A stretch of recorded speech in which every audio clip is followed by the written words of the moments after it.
Welcome back to IOL News. My name is Mendi Mchali, and I am back to give you a quick recap over the testimonies made at the Madlanga Commission of Inquiry. So, Dr. Imogen Mashazi, former Ekurhuleni City Manager, who has been linked to the suspended acting EMPD head Julius Mkhwanazi, has testified at the Madlanga Commission of Inquiry. So, Dr. Mashazi testified that she did not have a good relationship with the new mayor and that they had differences, stating that she does not take political instructions anyway. Now, this led for calls for her to vacate her post. Let's have a look. Dr. Mashazi testified that the new mayor demanded she takes a special leave until the end of December, saying he was forgetting that she still has 2 years until the end of her contracts. She further detailed the report taken to council about her retirement, questioning the mayor's motives. She said that she asked herself, what is the hurry of getting me out of the system? Let's listen in. Well, at the point of retirement, when the new mayor came in, he mentioned that he's not interested in pursuing this.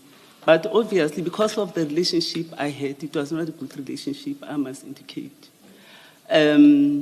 Because I worked with him in the previous term while he was the MMC Finance. We had our own differences because I do not take illegal instructions anyway. She said that during her tenure, the City of Ekurhuleni received 3 back-to-back clean audits. She clarified that a clean audit is not about financial performance.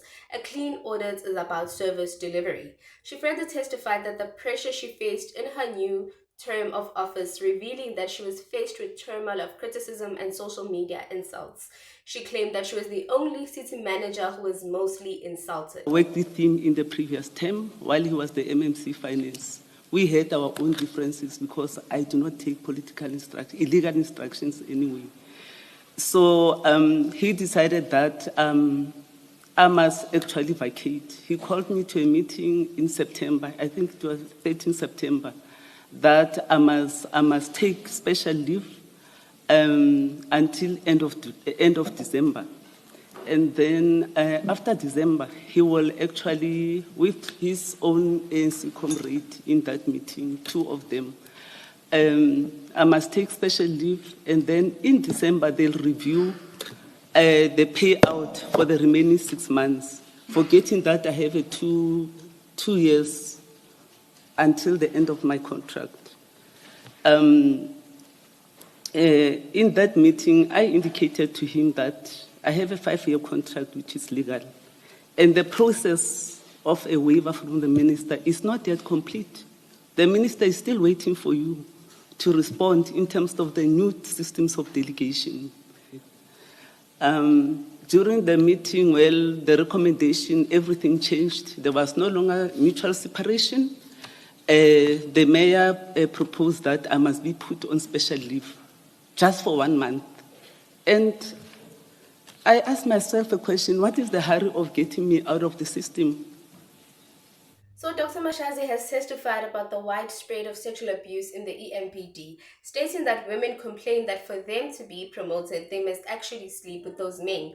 This prompted her to start an empowerment program. She further testified that it was reported to her that the EMPD chief, Mapiyeye, fathered multiple children with subordinates through an abuse of power, including sexual harassment and coercion and rape. Dr. Mashazi testified that the allegations against the EMPD chief are not said in vacuum, confirming that they are supported by a rape case and a protection order which has been filed against him. The one that I want to highlight in terms of the annexure is the fact that when I entered the city, women were complaining, especially in the EMPD. For me, it's a milestone. They were complaining that they're not being promoted. For them to be promoted, they must actually sleep with those men. And if you looked at the salary staff complement of the department, most of the senior positions from your chief, it was a male, deputy chief, all males, executive managers, all males. Females were there at the chief officers and superintendent and inspectors. Those were the levels where women were actually kept. So I decided to start that program to ensure that women are empowered, to encourage them to take up bursaries, and also ensure that when positions are reached, where I wanted to be. It was also reported to me that the Chief of Police, Isaac Mabeya, fathered multiple children with subordinates who were vulnerable to his abuse of power, including conduct amounting to sexual harassment, coercion, and rape, represents her. So it is important to note that some of these things, they are not just said in a vacuum or under Mabaribari. It is confirmed by a case that is being opened against him, the case of rape, and also there is a protection order against him. And for him to come here and behave as if he's a victim while he's a perpetrator of women abuse, it's a shame, to be honest. Well, that is all for now. Please don't forget to like, share, and subscribe.